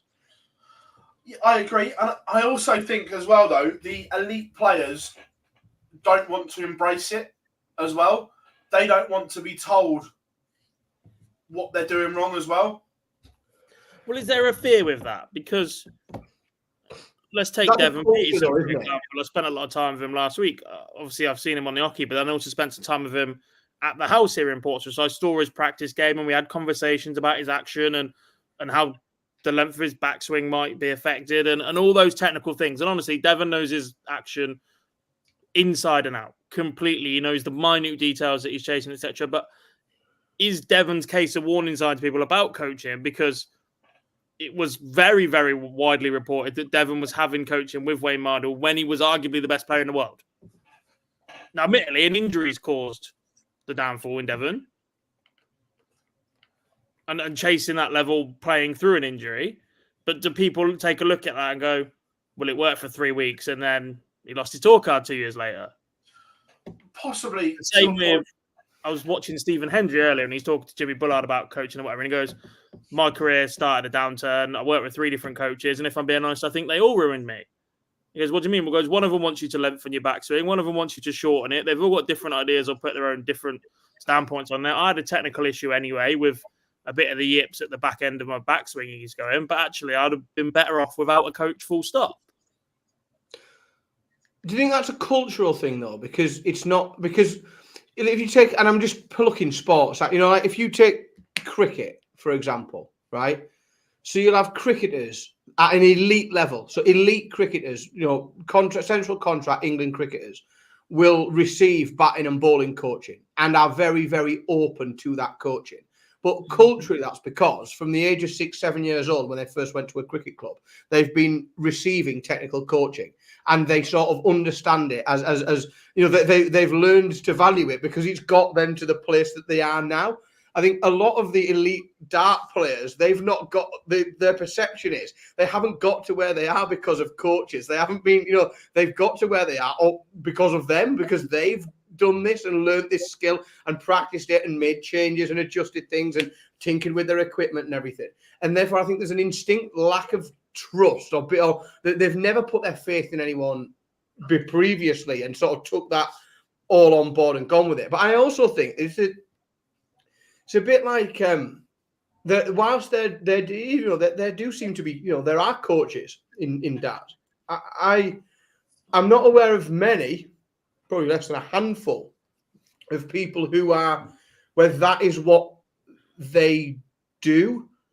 They are technical coaches. It seems to be something that people do alongside the 3 or 4 other things that they do.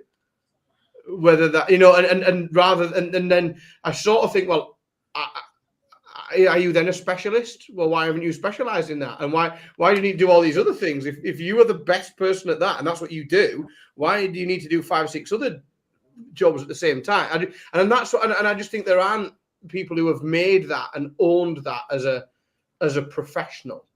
I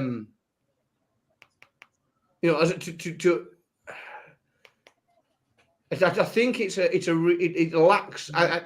It can't be that darts is the only sport that doesn't benefit from technical coaching at an elite level. It must do, if that existed. The other thing is about, like, I'll go back to where we started this bit about the norm or the societal thing. Like, team sports are more open to coaching than individual sports. Individuals in a team sport are used to having a manager, are used to having somebody else call the shots, are used to having somebody controlling or designing plays for them. And then they work on individual coaches for individual isolated skill aspects within that. The darts is literally one isolated skill, which is the issue. Like, I compare darts more to golf. Basketball, they've got that's exactly what I was about to say, Phil. Layups and at the defensive wise, plus fitness and all of that sort of stuff. Darts is that. Yeah, but that's why I compare it to golf. It's about your swing. Yeah. And all top golfers have worked with coaches and work with coaches. They have, but some of them turn coaches over like no tomorrow because it's too much or too little. Again, there is a more standardized way of coaching in golf. There is an idealistic, perfect swing, but not 2 pros at the top level have an identical swing. They've all got little subtle differences in it that the coaches then embrace or build into it or work with or use counter measurements to counteract something that goes wrong with it if they use it slightly differently. If you're too open at the top of the swing, they might do something with the rotation of your body to make sure that it impacts. You're not. Mark Selby in snooker is a good example. His body is all over the place when he's queuing up, but the minute he makes contact through that ball, he is solid. Now, you'd never coach that movement, but what you would coach is the impact of Mark Selby's queuing. Because when he is at that point, he is rock solid. His body's all in one line. It is aligned perfectly. Judd Trump, one of the best snooker players in the world, has a weird thing where he slightly cues across the cue ball constantly. Or it looks like he's queuing up to it, but at impact, he strikes the middle of the cue ball. Again, you'd never coach that, but coaches that have worked with him have found a way to build that into his technique. There isn't that in darts. There is no standardized biomechanics. This is the way to throw darts at the optimum level with the optimum dart shape, the optimum release in your hand. This is how you grip it, blah, blah, blah, blah, blah. There isn't any of that. The best advice anybody can give you is don't tell them you're coaching them. Put their darts table, go, right, pick those darts up. And however they naturally hold them is very likely the best way for them to hold those darts. Villa's goal's just been ruled out for offside after a long check. What a shame. The coaching side of it is really interesting. And because I do think at the top level there is almost a fear to embrace it. I genuinely do. Yeah. And look, do you think that's likely to change? Do you think it's a generational thing? So do you think as we see more of, the Luke Littlers and various other people coming through what is now a more structured progression route through, JDC, Dev Tour, into the being a tour card holder? Do you think that that's something that generationally might change? I hope so. I think it depends on. A lot of it will also be the image of the coach, right? If you think about the foremost high-profile coaches or people that offer coaching sessions in the sport right now, would you honestly, to an amateur, coach any of their throws? Without trying to be disrespectful to any of them, would you honestly look back at these players in their peak and go, that is the best way to throw a dart? Wayne Mardle, Paul Nicholson, Matt Edgar, Glenn Durrant. No, you wouldn't. When they had their own actions going, yes, they were brilliant for them, free flowing, etc. But you don't look at any of them and go, that's the best action on the planet. Oh, but I don't think that's what the coach should be doing. You're saying, look at replicate me. You know, I think the guy that's the point. That's the perception from players, right? Why is somebody like Michael van Gerwen, who has had one of the best actions on the planet for the last 10 years, in his position in an individual sport where there is a bit of arrogance and whatever else about it, going to go to somebody who has one less than him and throws arguably a lot worse than he does? They're just not. That's an unbelievably naive viewpoint. That's like saying, well, why is Jurgen Klopp a good coach? Well, because he was a shit footballer. Like, you know, like, but why did Gareth Southgate? Darts players will genuinely look at it and go, well, no, I'm not taking advice for them, because actually those top 4 coaches as well all had issues with their actions at some point. It's ludicrously naive that. Like, no, but if that's the reason, it goes through the players' heads. Absurdly. Oh, yeah, I don't doubt it does go through the players' head, but as Dan says, for me, that's ridiculously naive. You look at Jose Mourinho, one of the best coaches the world has ever seen. Never played. He was an interpreter at Barcelona. But that's not caught on in darts. The greatest manager who ever lived, no less. But I think at the level we are now, the elite players we've got now, I don't think it will be embraced, but it should. But I hope with the younger generations coming through, having been coached in academies and embracing stuff, that over the next 10 to 15 years, we will see more of it. I think the pros of today are beyond help, and I don't think they want to embrace help either. But I hope going forward, we see the youngsters of today embrace it. I agree. How are we doing, Anthony? Hope you are good, mate. That dinner looked amazing. I know it's a bit late. How are we doing, Boise? Sorry, we were chatting away. I did see. Good to have you in as always. One last point. The academy players and ones that are developed through academies are where we get that change, because they're being coached by people like me and you. There's no perceptions with them about the coach's ability or how good they are themselves or anything like that. They're being coached by somebody who has been on a training course to coach through the JDC. And with that as well, they are learning to receive coaching, good or bad.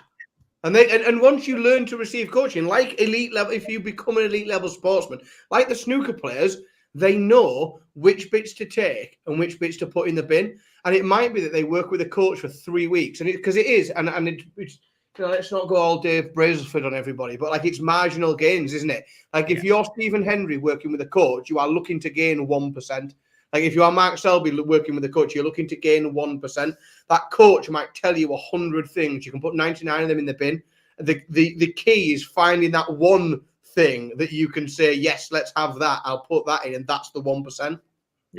Yeah, Stuart, maybe before this gets a bit out of hand, it wasn't a criticism of any of the players I mentioned and their coaching methods. It was a perception from players about the players' former career and how they play themselves.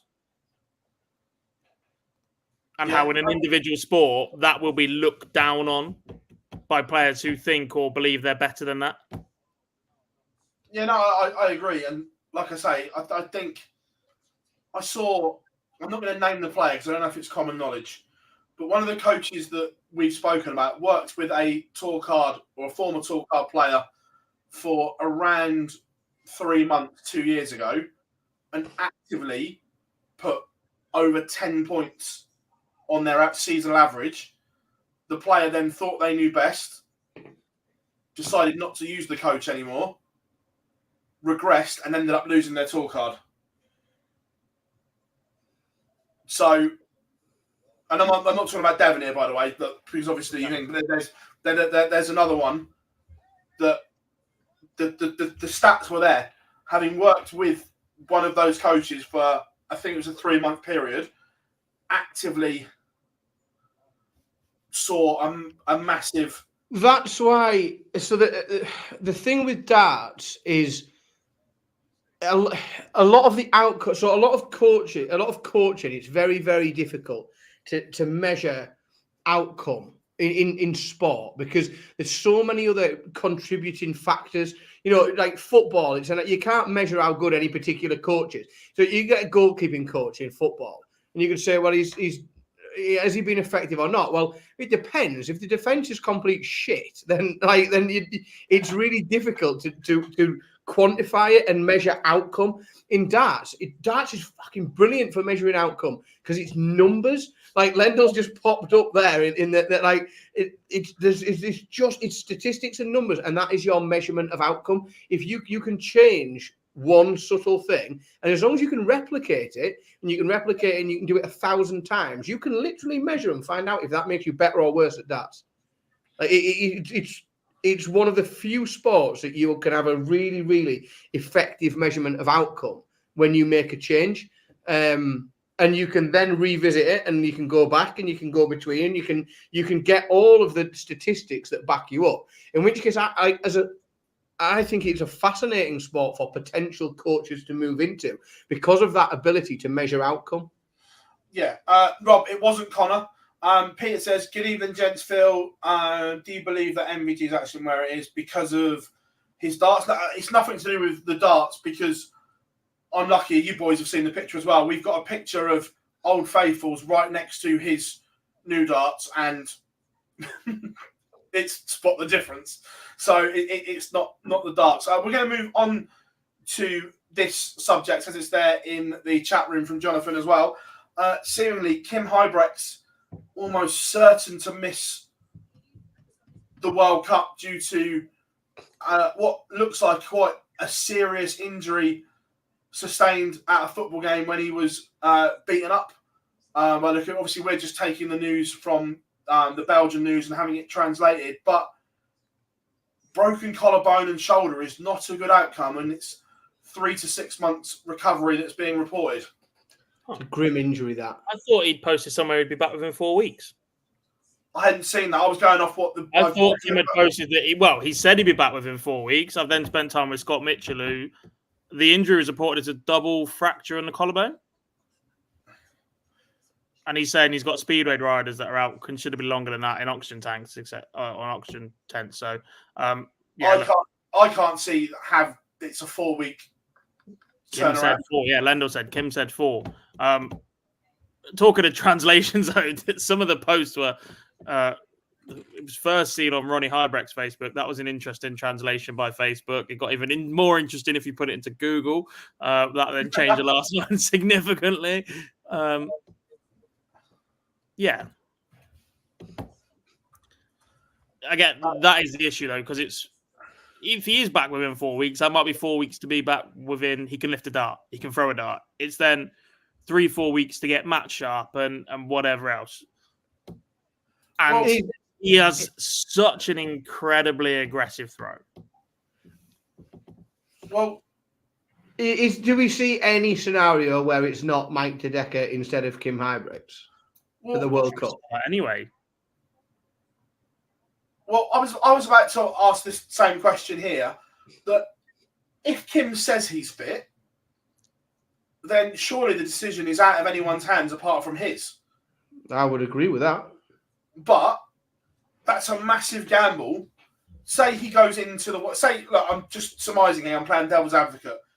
Kim Huybrechts declares himself fit, goes to the World Cup, and has an absolute stinker because he's not fit, but the pride and the passion of representing your country takes over. That's not a good look. No, but I think last year. The friendship and brotherhood that he's got with Dimitri van den Berg will probably pull them through, won't it? Dan, did you watch last year? Yes, that was sarcasm. Well, this is the thing. They had a stern talking to. Since then, we've seen videos of him trying to beat up kids outside of Wigan. Well, trouble finds him, doesn't it? Yeah, let's go that way. Right. So I'm just looking on his Facebook. Shared Facebook. Yeah, but there's still pictures of him. Yeah. Just There's pictures of the X-ray as well. There is no way that is healing in 4 weeks. The bone is literally snapped at a ridiculous angle. What collarbone? And the problem with the collarbone as that well. is first, folks, from the world famous Mr. Phil Bars. There's no way that heals. There's definitely online doctors in foreign countries you could send that to and get a full diagnosis. Yeah, it's fucked. But what I'm saying is, even if the bone has healed, he's not going to be able to have thrown or be anywhere near ready to compete at that level. The problem is with your collarbone is it's so integral to your upper body movement that just the pain that he will be in during his recovery. And that's the other thing, is that he's not, like, when he says 4 weeks, I mean, what is that, like 4 weeks until what? He's no longer on codeine. Like, it's not going to be 4 weeks until he's match fit with, like, throwing darts, practicing for a few hours a day, is it? Oh, just looking at him, he's literally strapped up. He looks a mess. Look, and look, after what the assault, he actually looks better than what I thought he was going to. Because when we saw the picture of him in a bloody mess on the floor.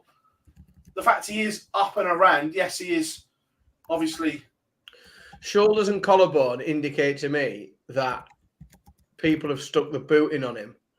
Yeah, and he's managed to cover himself. And like that is my instinct is that from experience, he's managed to cover up and the boot's gone in that's done the damage. I've got to say that on another note, that Dana's action, their follow through still looks incredible. I'll be back in 30 seconds. I just have to quickly deal with something. There is a picture of him at this tournament trying to play left-handed, which would be interesting. Mm-hmm.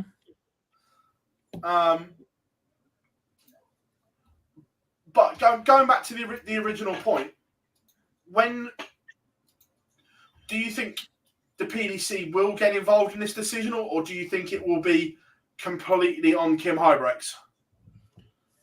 Don't know. It depends on the recovery first, doesn't it? Yeah. And how far along the recovery that is. And then if they feel the need to get involved, then they might. But the problem is he's not one to take it lying down if they take that spot off of him. No, agreed. That will be blasted on social media publicly. Oh, yeah, 100%. And that's another story about the Belgians for the second year in a row that I don't want.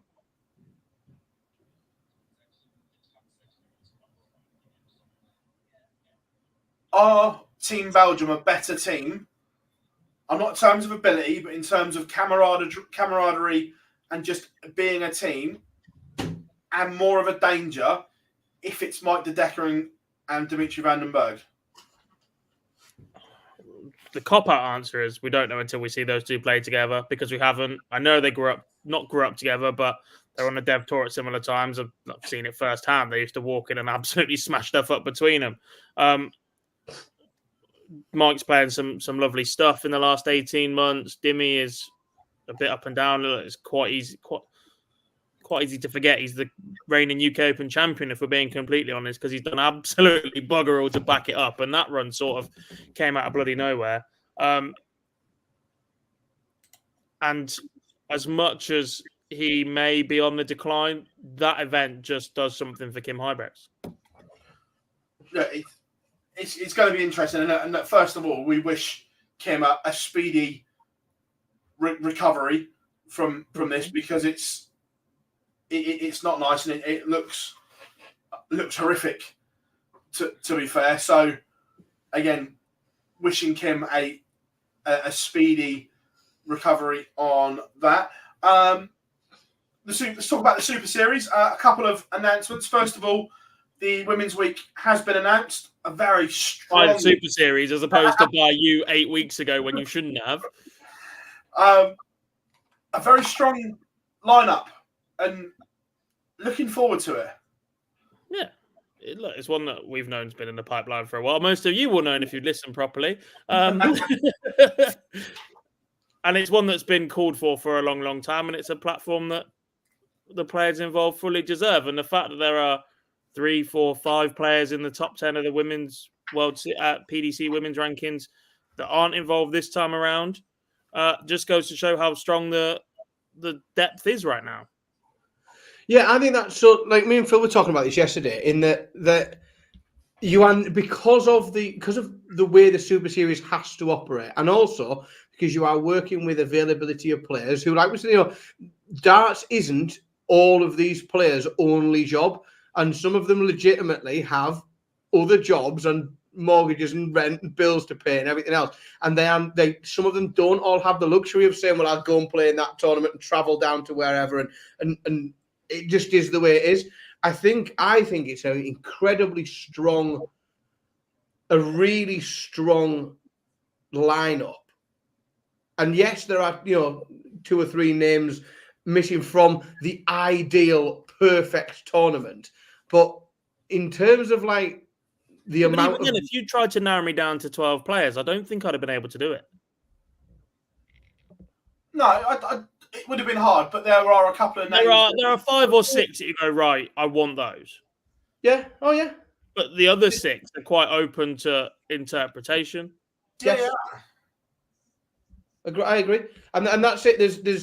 There's cases to be made for 3 or 4, maybe 2 or 3 more players, but then you'd have to make a case to, remove somebody that's there and they're all there for a reason. I think it's a brilliant lineup. I'm really looking forward to it. I think that the division between the groups is really intriguing.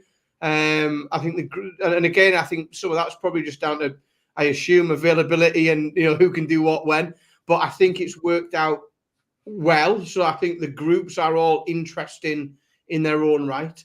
Really looking forward to it. Well, obviously, I know Freddie said no Makuru, and Murph obviously was presenting on Saturday, and there are a couple of high-profile names not missing. And as Murph said, they were asked, but were unavailable to play for whatever reason. The dates didn't work for everyone, so the more established names were asked, but couldn't play. Before people go, why weren't they asked? Why weren't they? They were all asked. The high-profile ones, and Murph said that. And that is all you can do, really, isn't it? Like, you cannot make, and that's the same. I mean, let's be honest. We've all in our head got like an absolute dream Super Series lineup. Like if you could just, if you had nothing to hold you back, you could sit there with a with a pencil and paper and think, like, imagine the week you could build. But it's like fantasy football, isn't it? In reality, you're never going to get those 12 players that you want there on this. Or if you do, you're a very, very lucky person, because it's just the way that things work. You're not going to get everyone available. You're not going to get everyone. But, the fact that these players are available might be the reason that others aren't, because, different events happen at different times and different days. The thing is, if you get your dream 12 the first time out, then the chances of replicating the event are very slim. Yeah. There's no progression. There's no variety. Correct. Yeah, and it makes it interesting because, like, as long as there's 2 or 3 players missing, whoever wins it, someone else can point the finger and say, "Yeah, but if I was there, that wouldn't have happened." And then it makes it interesting, doesn't it? It gives people a reason to come back, and it gives us a reason to have another one and to make a bit more of a thing of it. Yeah, Freddie, no, it's just a special standalone week, the same as Double Trouble was. But this week, a real find at the Super Series. The ADC qualifier, Andy Davidson, was 40-1 at the start of the week. And I don't think many knew much about him at the start of the week. But he grew, he developed, and potentially what a find Andy Davidson is for the darting world, because he played incredible the whole week. culminating in a week on stage with him, and I still don't know a great deal about him. And we're friends on Facebook, but I can tell you, he's a genuinely nice bloke. Fantastic dart player, plays at a lovely pace, absolutely flies around the board. It was just a great week, full stop. Every single one of the players was top class. I may have said they're all gents on Twitter before realising that one of them was Trina, so I quickly retracted that one and got that changed. That's you cancelled. Yeah, done for. Even Trina was in Group B. She played. And She you look at played some of her lovely. previous performances, and you're like, okay, there's an issue there. We're not at that level.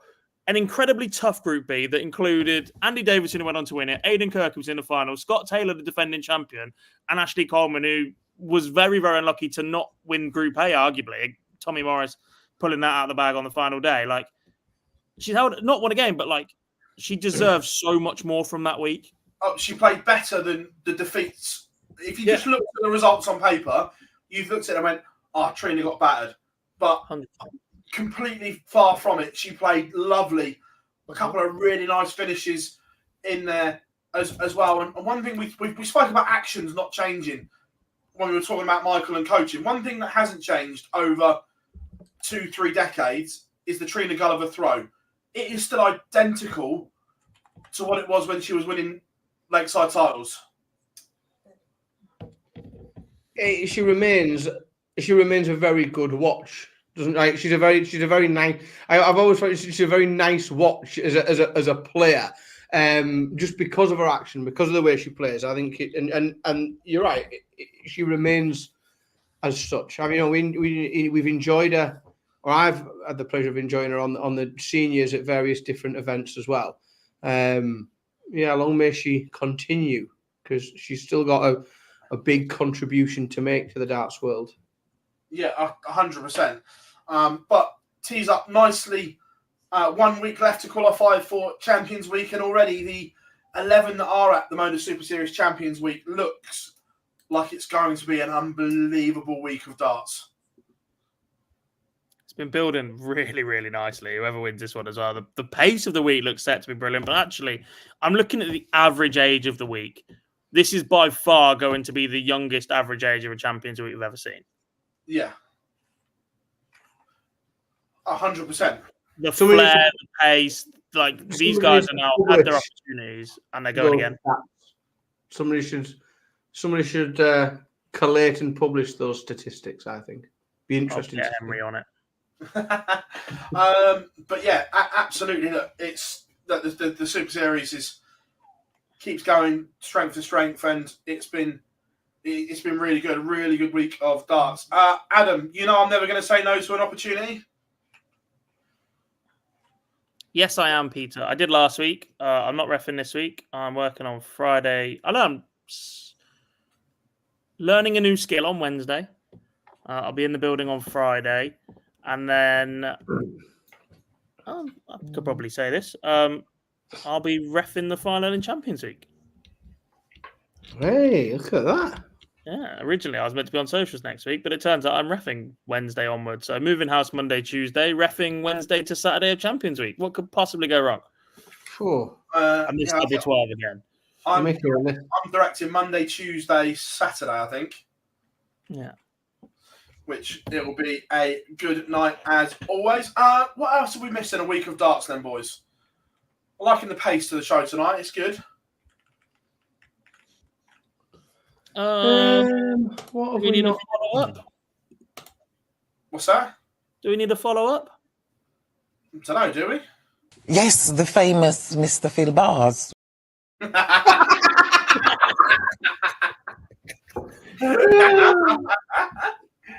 I mean, I think it's doing more for your fame than not, that sort of thing. Like, tell the truth. Did you pick up some extra profile views this week? Oh, yeah, loads. This is the thing. Love that. Love it.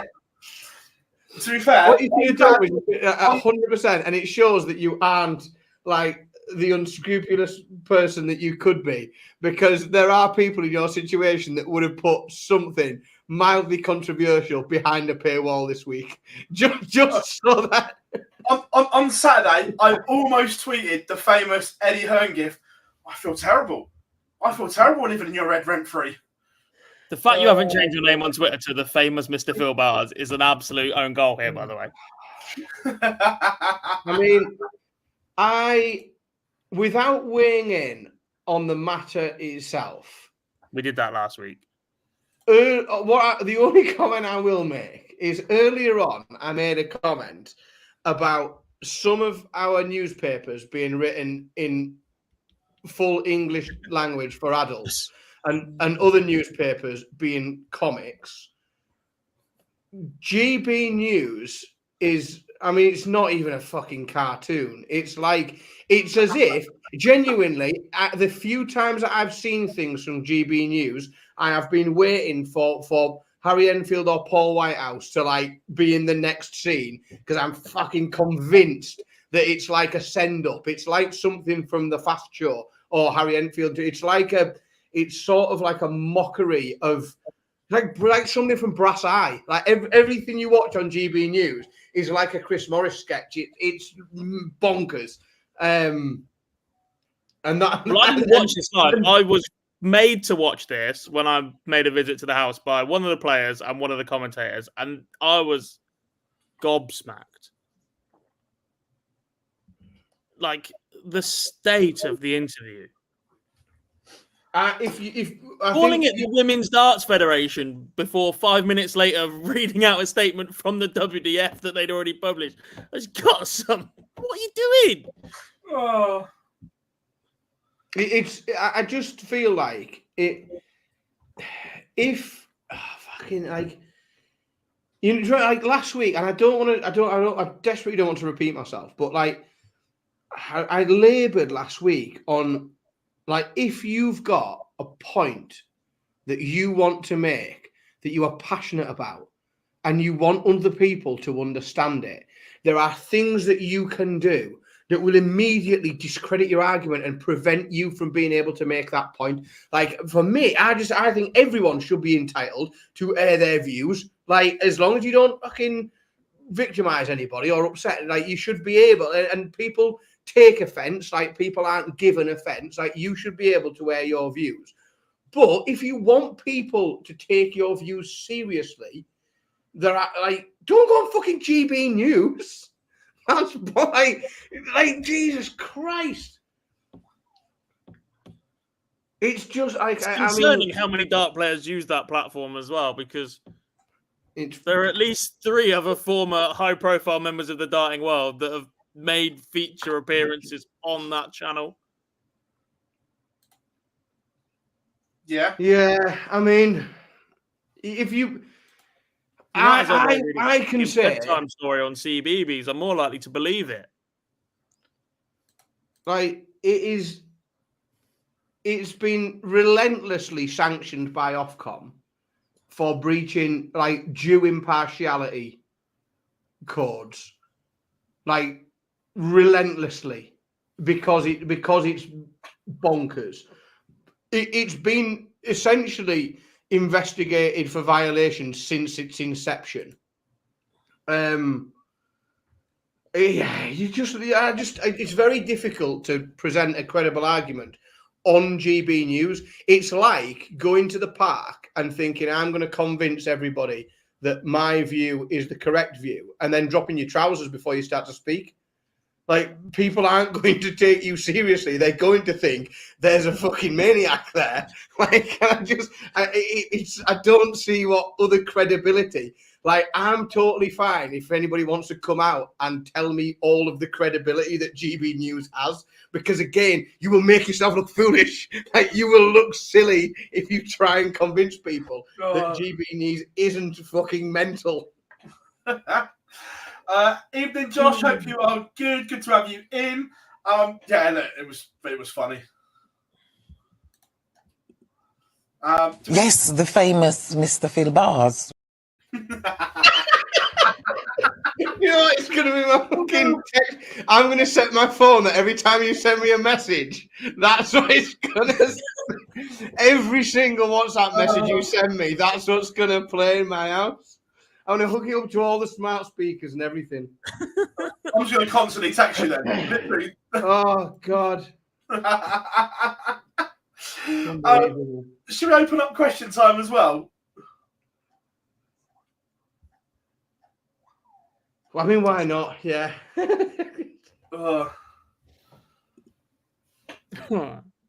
So, right, get your questions in. I'm sure we've missed something in a week of darts. We'll find it in a minute.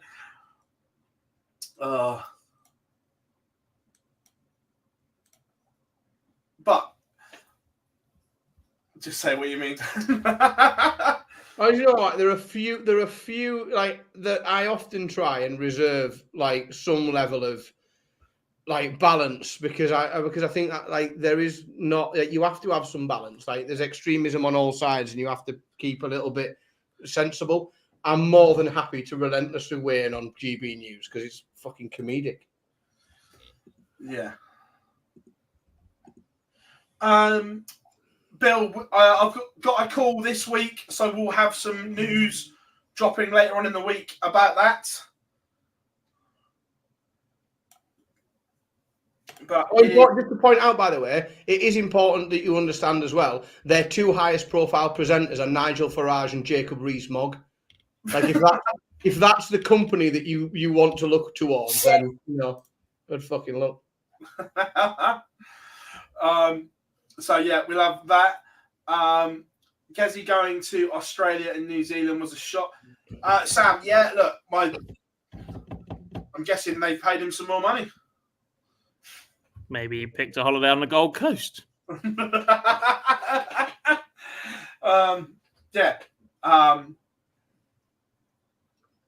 Yeah. I suggest they've upped his appearance fee to get him to go. Works. Yeah. What was Gezi's suggestion about not playing Blackpool? I didn't see that. Did he mention? I didn't see that. No. Wasn't Hanky meant to be? I heard he was already out, Josh. He's working for GB News. I heard he was already released. It is the CDC weekend this weekend. Qualifiers for MSG as well as tour events. So good to have darts back across the pond in full action as always. I tell you what, genuinely, it could be the best World Series lineup in terms of the international field against the PDC stars, because the CDC is so well equipped right now. It could be so good. Yeah, I'm really, really looking forward to that event. Looks really good. What do you think? You've already got Van Dongen, Lauby, Spellman, and Spellman there. So if you add potentially Gates to the list, Cameron, Jeff Smith, it could be such a good one. Yeah, loving the CDC at the minute and everything coming out of it. I don't think they put a foot wrong at the minute. I think it's really, really very exciting. Yeah, completely. Colin, they've announced Gerwen Price going to Australia and New Zealand. So unless he subsequently pulls out, he's going. We obviously Players Championship last Tuesday as well. Can't remember when it was looking.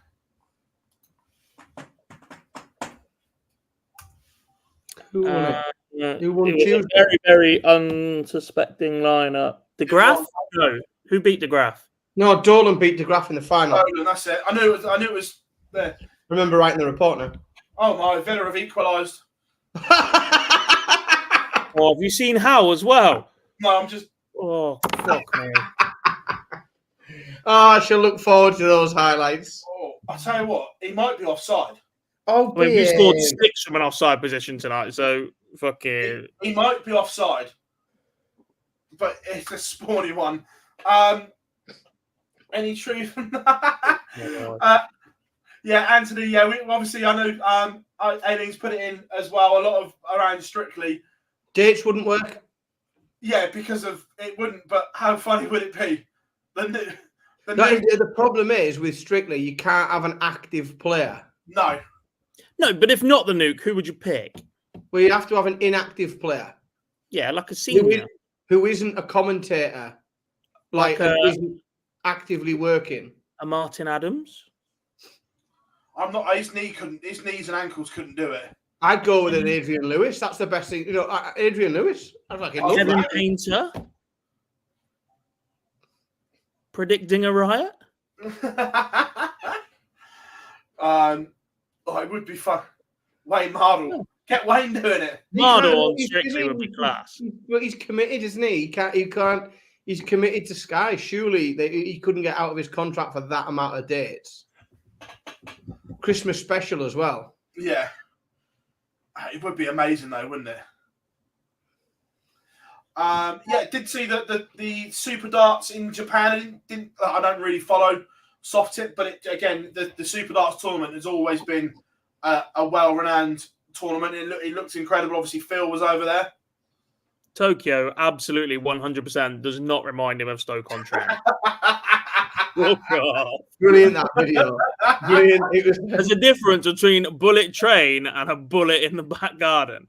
Yeah. It was an excellent video. I really thoroughly enjoyed it. Going back, Josh, I presume the CDC stuff will probably be on YouTube and PDC TV. But I'll try and find out. Anthony, if you're in the chat room still, is it on YouTube as well as PDC TV? Yeah, the famous Tokyo oatcakes. Lovely. Who would you like, speaking of the same sort of thing, darts-wise, who would you like to see in I'm a Celebrity? Oh, different people for different reasons. I mean, genuinely, I think would be fucking brilliant is Michael van Gerwen. Oh, Brilliant watch. It'd be an amazing watch, like just just for entertainment value. Wayne would be good, of course, because there's a bit of the showman and he's got a bit of crack about him. Michael van Gerwen will be hilarious. There's a few that'd surprise you as well, isn't there? Or would surprise the public, I think, with their personalities. I certainly think it's going to be a question asked a little bit more by producers at the minute, given the high profileness of the sport. The problem is and we talked a lot about managing schedules and stuff. The darts calendar does not lend itself to someone going missing for 2 months, does it? No, especially the time of year I'm a Celeb is, because it's just before the Worlds. This is so strictly it doesn't lend itself at all to a current active darts player, and it's really unfortunate, but it's just the way the sport works. It's a real challenge. Dan, I've got it. That is. I've got it. Yes, the famous Mr. Phil Bars. Get him in the jungle! Get him in the jungle! Oh, yes. I mean, I'd watch it. I'd vote every night for him to eat To the trial, yeah. testicle or something like that. It's not quite Wagamama's, is it? Not quite waggers, but he's had a crocodile bollocks or something. We'll have that.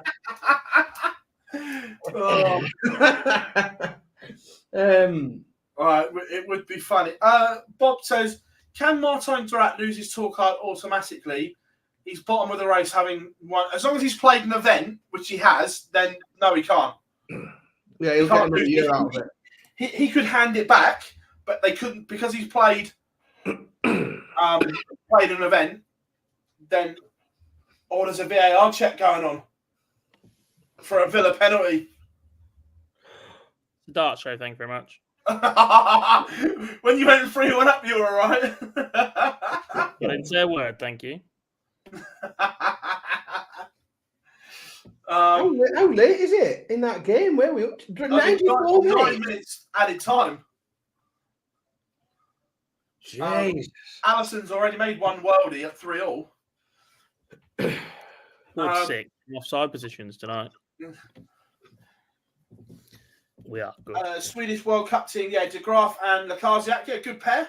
Northern Ireland's 500 quid in it. That's the most exciting race at the minute. Daryl Gurney cut the gap again after Dolan put daylight between him. Gurney was like, it was interesting as well, listening to the pair's approach at the weekend when they were asked about it. Brendan Dolan was very much, couldn't give a fuck about the World Cup. It's all about the match play in the Grand Prix. Where Daryl Gurney was like, I want to be in the World Cup. It was interesting listening to their approaches. Tell you what, if I was just looking at who was where, if Michael van Gerwen doesn't play the World Cup, it's hard to get excited about the Dutch team with the form that Dirk's in, isn't it? Without looking, is it the last 2 or 3 Van Gerwen's missed? Definitely 2. 2. Last 2. Because Van Duivenbode is a mile away. But then the next ranked Dutch player after Van Duivenbode is Barney. Or he is the 3-time pairs world champion. That got him in the Premier League. Get him in again.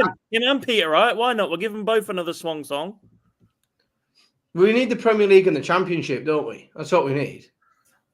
I wouldn't even watch him in that. Promotion and relegation. We're falling apart, fuck's sake. Yes, Adam Edhouse is safe, in my opinion. We did this yesterday. God loves this prediction. 1, is Ryan Searle safe? For what?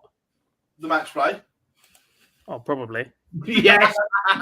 But genuinely, I think Ed House and Up is safe.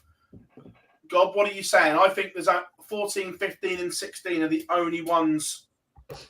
I'm saying I've not even got darts rankings open. Match play. Don't know. Does anybody remember what I said last week? Yeah. Yeah, you went high. You went Ratajski, didn't I? With borderline Barney. Yeah. Less event. How many Euro tours between now and then? 1 or 2. 2. Yeah, go on then. He's all right. So you're going Ed House and Up? Yep. So 3 spots. James Wade is back in a spot by 250 quid. He's put in some decent performances last couple of weeks, by the way. Yeah, no, he has, yeah. I was sat here last week going, it's all doom and gloom for my man, but... No, I think he'll be there. That race is going to be interesting, though. How far down are you writing off below James Wade? That, barring going on winning a Euro Tour, but just in general play, because if any of them won a Euro Tour, it'd be quite a surprise at the moment. So how far down do you think can catch a place? Realistically, Clemens, if they find their form as far as Dirk. I think, I've got exactly between the two that you said. Menzies was my instinct. Unless... It's just not the player he was in the first 2.5 months of the year. Unless Scott Williams and Martin Lukeman have both got the potential to go deep in summer and make a final. Scott, from outside of that, if I was to pick someone that might just turn up and do some damage and nick a spot, then potentially, if you want to go further down, Williams or Lukeman, maybe. But I think to Cam Menzies, there's a chance. But again, you're assuming that, we saw some good stuff at the weekend from Gilding. Gilding edged a little bit closer to the match play. He's got a performance in him. You need all those people to pick up more. It's not just that they've got to pick up the gap. They've got to pick up the gap plus whatever is picked up by those players as well. So it does take quite a big swing, and they're tight margins at the minute. You've got to go deep to pick a big lump up. Yeah. Anthony, no, Luke Anderson's not in Holland either, so there's a couple getting in from there. Josh Mission needs to bring out Ed House's branded sleeve. Yeah, that one compression sleeve he wears, he's doing in the world of good at the moment. We were talking about this on the show last night, Gob. It's rare that just they wear one compression sleeve. Normally it's a whole shirt or nothing, isn't it?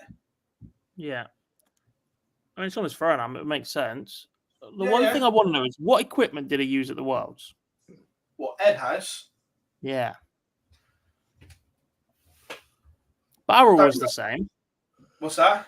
He's using an all-in-one flight setup. He's using the new Mission Yeah.